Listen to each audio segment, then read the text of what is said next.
আমার প্রথম ভালোবাসা হচ্ছে গিয়ে আমার প্যারেন্টস, আর দ্বিতীয় ভালোবাসা হচ্ছে গিয়ে ভিডিওগ্রাফি, এডিটিং এইসব। আর যেটা তৃতীয় ভালোবাসা হচ্ছে সেটা হচ্ছে ফিটনেস এবং স্পোর্টস।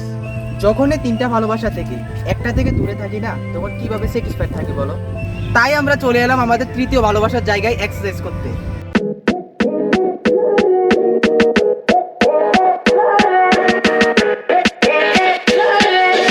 জীবনটা তো একটা ব্যস্ততার মধ্যে দিয়ে কাটছিল যে মাঠে যাওয়া পুরো বন্ধই হয়ে গিয়েছিল। সবকিছু পরে এক্সারসাইজ আগে। এখন বাচ্চা গড়িতে হচ্ছে গিয়ে 5টা 15-এর মতো। সকাল সকাল এরকম ফ্রেশ একটা পরিবেশে এক্সারসাইজ করে মজাটাই আলাদা হবে। তো আমরা এখন মাঠের উদ্দেশ্যে রওনা হলাম।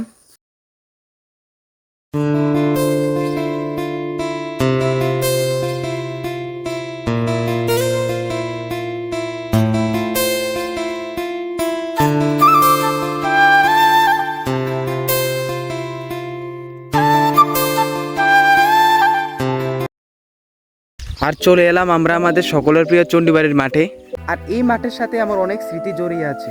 এই মাঠের এমন কোনো জায়গা বাদ নেই যে আমি ক্রিকেটের প্র্যাকটিস এবং ফিটনেস করিনি। কিন্তু চেয়েছিলাম তো ক্রিকেটার হতে, কিন্তু জীবন আমাকে অন্য কিছুই বানিয়ে দিচ্ছে। কথায় আছে না, সবার ভাগ্যে সবকিছুই থাকে না। যেহেতু কালকে রাতে একটু বেশি পরিমাণে বৃষ্টি হয়েছে, মাঠ একটু ভিজা রয়েছে, এই কারণে ছেলেরা আসতে একটু দেরি হবে আজকে। তো বেশি দেরি না করে আমরা আমাদের এক্সারসাইজটা শুরু করি।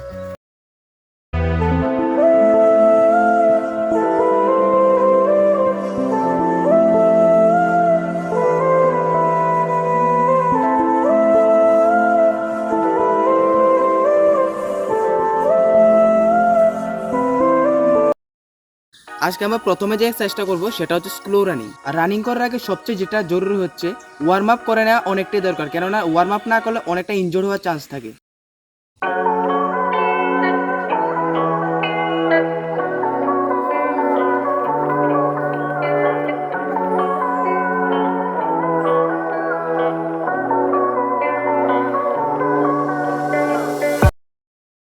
তো চলো আমাদের ওয়ার্ম আপ কমপ্লিট, তো রানিং শুরু করা যাক।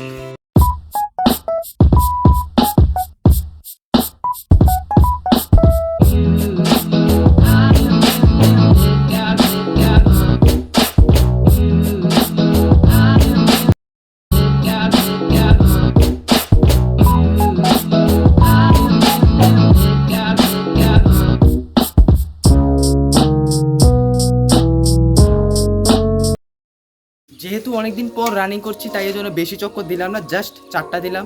যদি বেশি দিই ইনজোর্ড হওয়ার চান্সটা একটু বেশি থাকে। অনেক ছেলে মেয়েদের রানিং করার সময় একটা প্রবলেম হয় কি, তারা স্পিডে দৌড়াতে পারে না। সবচেয়ে বেস্ট এক্সারসাইজ হচ্ছে গিয়ে রানিং স্পিড বাড়ানোর জন্য এই সিঁড়িগুলোতে ডাইরেক্ট স্পিডে উঠলে এবং নামলে রানিং স্পিড অনেকটা বেড়ে যায়।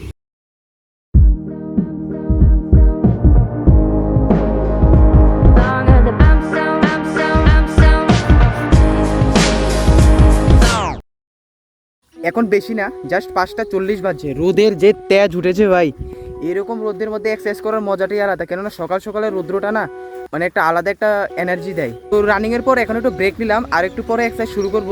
আর এই দিকে তানিয়া আর বাবা এসেছে এক্সারসাইজ করার জন্য। তানিয়া, কেমন চলছে এক্সারসাইজ, ফিটনেস এবং ব্যাটিং সেশন কীরকম চলছে? তো এইখানে এসেছিলাম তানিয়ার প্র্যাকটিস দেখতে, কিন্তু কিছু করার নেই, এখন এখানে এসে তানিয়াকে প্র্যাকটিসই করাতে হচ্ছে।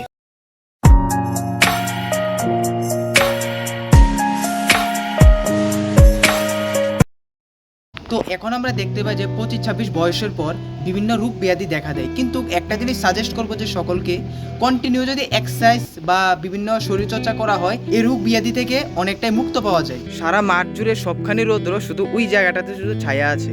তো আজকে আমরা এইখানে এক্সারসাইজটা করব। তো এখন যে এক্সারসাইজগুলো করব রানিং এর পর, এই এক্সারসাইজগুলো করলে বডি অনেকটা ফ্লেক্সিবল হয়ে যায়।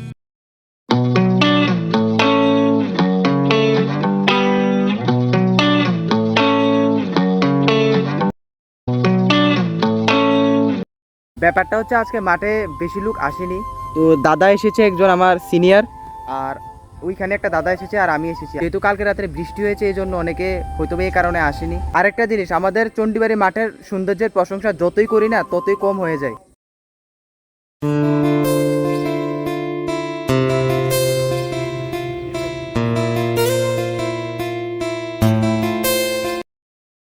তো সবকিছু মাঠে কমপ্লিট করার পর এখন আমরা যাচ্ছি আমাদের মাঠের পাশেই একটা জিম ঘর রয়েছে ওইখানে।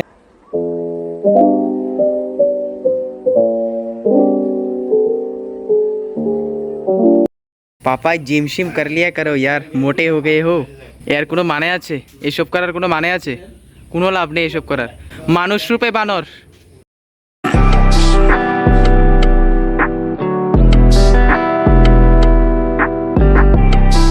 এখন আমরা যাচ্ছি হচ্ছে গিয়ে চণ্ডীবাড়ির দিকে।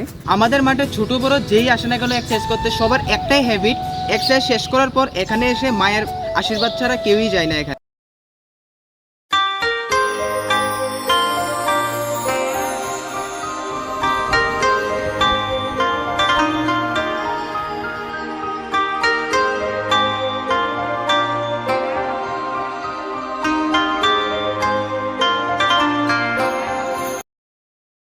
এরকম গরমের মধ্যে মাঠ থেকে যখন রানিং করে আসি না, এরকম কুলারের মধ্যে জল খাওয়ার মজাটাই আলাদা। এটা থাকাতে আমাদের অনেকটাই ভালো হয়েছে। আর মন্দিরের দিঘির এই সাইডটাতে একটা মিষ্টি একটা বাতাস। ও তো আজকের ভিডিওটা এই পর্যন্ত, দেখা হচ্ছে নতুন একটা ভিডিওতে। ধন্যবাদ।